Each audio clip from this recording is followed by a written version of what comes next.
Hello, everybody. I hope all is well. Things are going good.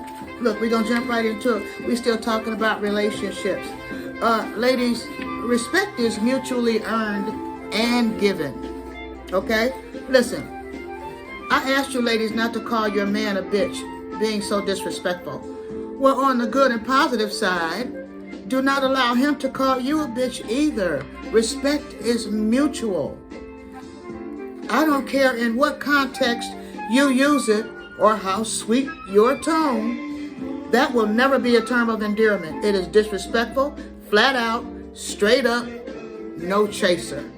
Okay? If your man, husband, or significant other says anything to you using words that make you cringe, do not accept that behavior. You don't have to. If you're not acting like that, if you're not treating somebody like that, then you deserve to be treated like you're treating them, especially from someone who professes to love you and is making love to you whenever he wants, if he can.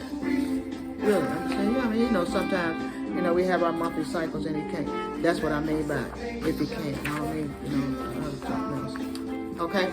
He's probably adjusting his meter. Probably adjusting his meter, paying attention to see how far he can go with this disrespectful shit.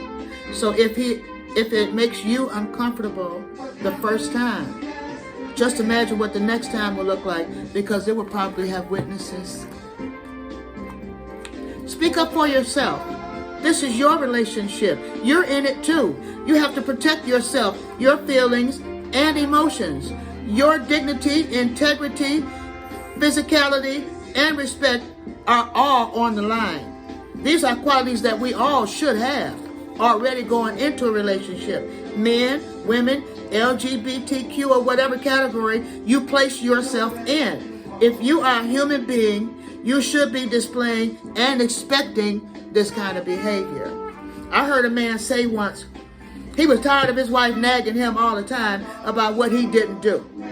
He said that's not inspiration to get him to do it. He said, here's what he said, ladies, on how to get what you want out of your man and or to get him to do what you want him to do. He said, after a good session in the boudoir, the bedroom, when he is feeling at optimum level in his manhood, when he is feeling really good, after you fix him a sandwich and he smokes a cigarette or a joint or whatever, he said when y'all are in the relaxing stage and you're laying in his arms and he's holding you, he said that right there is the absolute best time to make any request and get exactly whatsoever you want. He said if you kiss him kiss on him a little, nibble on his ear, and speak softly with him with soft words, loving words, in a sweet and loving tone, you can probably get whatever you ask him for at that time. In the morning or later on the next day, don't even mention it again and see if he remembers. See if he does it without mention or forgets altogether. Now this information is coming from a man. I gotta believe he knows what he's talking about. Try it. See if it works for you in your relationship with your man. See if you can't get him to do anything, see if this works.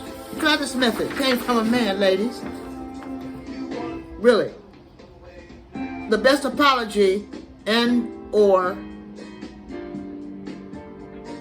will you forgive me gesture is not saying anything at all, but doing something extra special.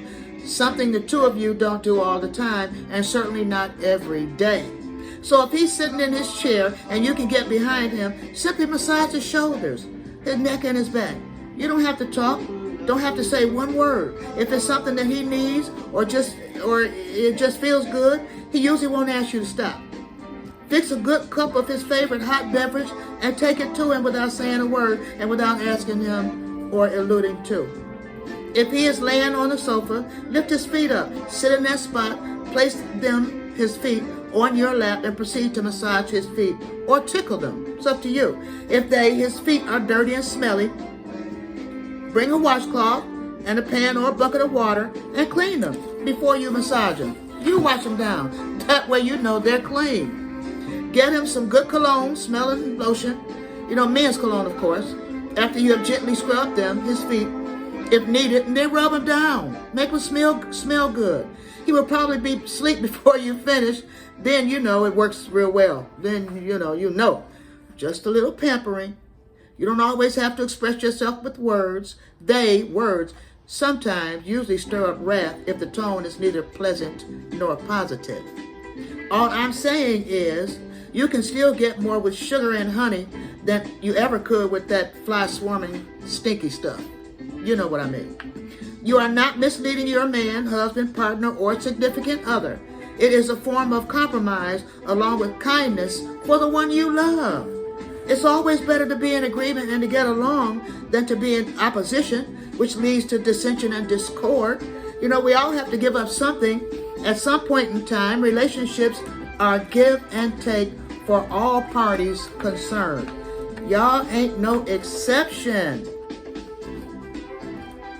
There aren't any exceptions. We all have to do our part. We do. If you really want to get along and make your relationship last, now if you're having a person that has a spirit of rebellion, there's not much you can do with that. You're gonna have to make some decisions, and I wouldn't put up with that much longer, too long, if you don't have to. I'm just saying, Lord help us all. Thank you for your time, my fresh child of mine. But let me leave you with these words of encouragement. You should know that your body is a temple for the Holy Spirit, who is in you. You have received the Holy Spirit from God, so you do not belong to yourself. Okay? All right. Thank you so much for your time. I certainly enjoyed mine. God bless you. Be safe. Hit that like, share, and subscribe button for me, please. Thank you in advance. I appreciate you and your time. I appreciate you and your presence. Be safe and be blessed. Thank you. Peace.